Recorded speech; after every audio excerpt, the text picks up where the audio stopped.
ऐश्वर्या के एजेंडा में दर्शकों आज आपको थोड़ा सा इतिहास में लेके जाता हूं। परेशान मत होइएगा, सुधांशु त्रिवेदी जितना नहीं, यही कुछ एक दशक पूर्व पहले ले चलता हूं।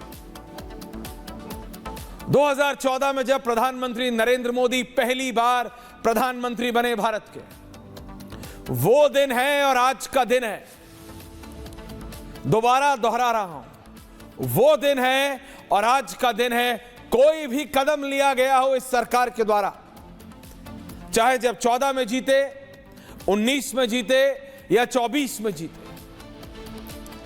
देश ने अपना समर्थन दिया है, भारत ने अपना समर्थन दिया है, भारतवासियों ने अपना समर्थन दिया है इस नेता को और इनकी सरकार को, इस नेता को और इनकी पॉलिसीज को, इस नेता को और इनके चुने हुए उनके नेताओं को चुना है। किसने? आपने। लेकिन दर्शकों, विपक्ष यह बात हजम करने में, स्टिक टू दिस, इसको डाइजेस्ट नहीं कर पा रहा है, इसको हजम नहीं कर पा रहा है, इसको पचा नहीं पा रहा है। उसको लगता है एक ऐसी चीज है जहां पे नरेंद्र मोदी या भारतीय जनता पार्टी को वो कमजोर कर सकते हैं, वो तभी है जब देश में हिंदू वर्सेस मुसलमान हो जाएगा। And let's be very clear about it. उन्हें लगता है कि मुसलमान आबादी आज की तारीख में 20 नहीं, 25 नहीं, 30-35% के आसपास है देश में। यह विपक्ष को लगता है, ऑफिशियली वो बोले या ना बोले। उनको लगता है कि जो बाकी बचे हुए हैं उसमें से सिर्फ 38 से 42%, and please mark my words, क्योंकि ये जो कांग्रेस के नेता हैं, ये कई इंटरनल सर्वेज इस पे करा चुके हैं। उनको लगता है जो बाकी मेजॉरिटी है उसमें से 38 से लेके 38 से लेके 42 तक 42% लोग नरेंद्र मोदी के साथ हैं, बाकी नहीं है। तो ऐसे में अगर वो मुस्लिम मेजॉरिटी और बाकी जो रियल मेजॉरिटी के बचे हुए हैं उनको जोड़ लें तो नरेंद्र मोदी को हरा सकते हैं। आप बोलेंगे अभी क्यों ये ज्ञान दे रहा है, अभी तो कोई इलेक्शन नहीं, अभी तो जीता है अगला। बिल्कुल, अभी तो जीता है अगला। और जिस हिसाब से चल रहा है ना, ये 3 नहीं, इसमें 2 और विंडो बनानी पड़ेगी शर्मा तुम्हें। चाहे तुम मेरे अपने राहुल गांधी हो, लेकिन बनानी पड़ेगी तुम्हें 5। मैं सच बता रहा हूं, क्योंकि ये लोग 14 से लेके 19 से लेके 24 तक कोई भी कदम, चाहे किसी के भी फायदे के लिए लिया गया हो, उन्होंने उसमें हिंदू मुसलमान ढूंढा है। और आज हम ऐसे मकाम पर खड़े हैं, ऐसे मोड़ पे खड़े हैं, एक ऐसे तिराहे पे खड़े हैं जहां होली सिर्फ शुक्रवार को आ जाए तो भाई साहब त्राहिमाम मच जाता है। होली जुम्मे वाले दिन क्या आ गई, अब ले नहीं सकता हूं, अमिताभ बच्चन का गाना याद आ जाता है, बट रियलिटी है।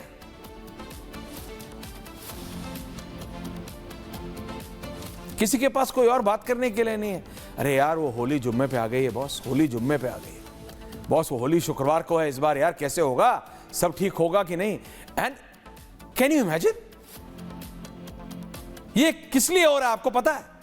क्योंकि जब 2019 में नरेंद्र मोदी ने ट्रिपल तलाक कानून लाए 2019 में,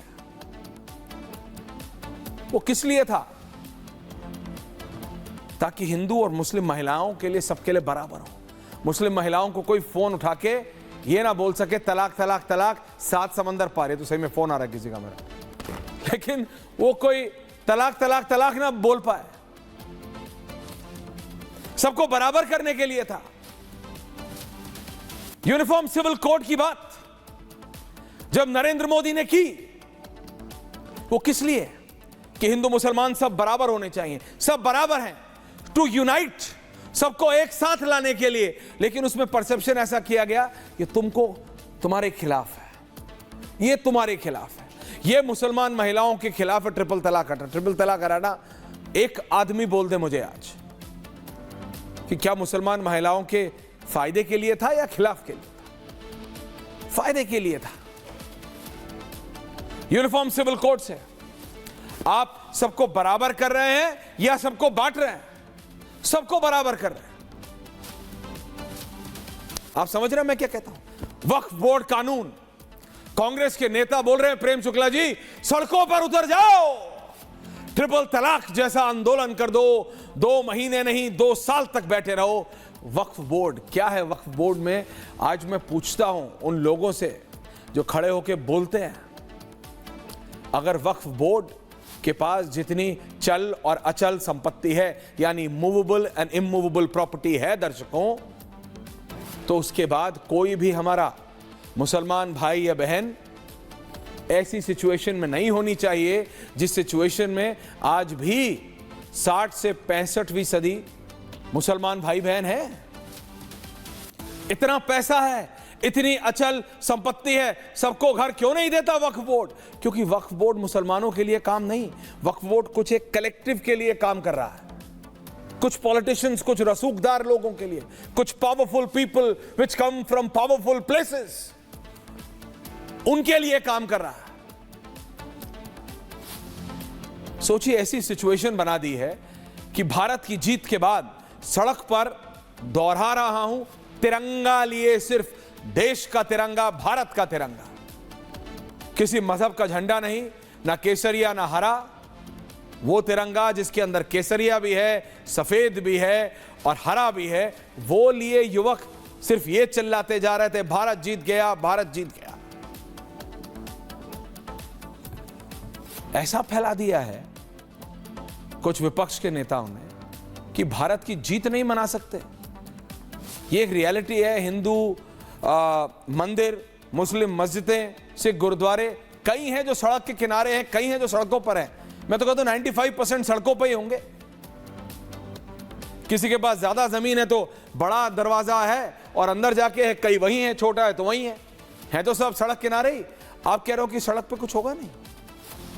हिंदुस्तान वो देश है जहां पे शादी भी, मैयत भी सड़क से, ये रियलिटी है।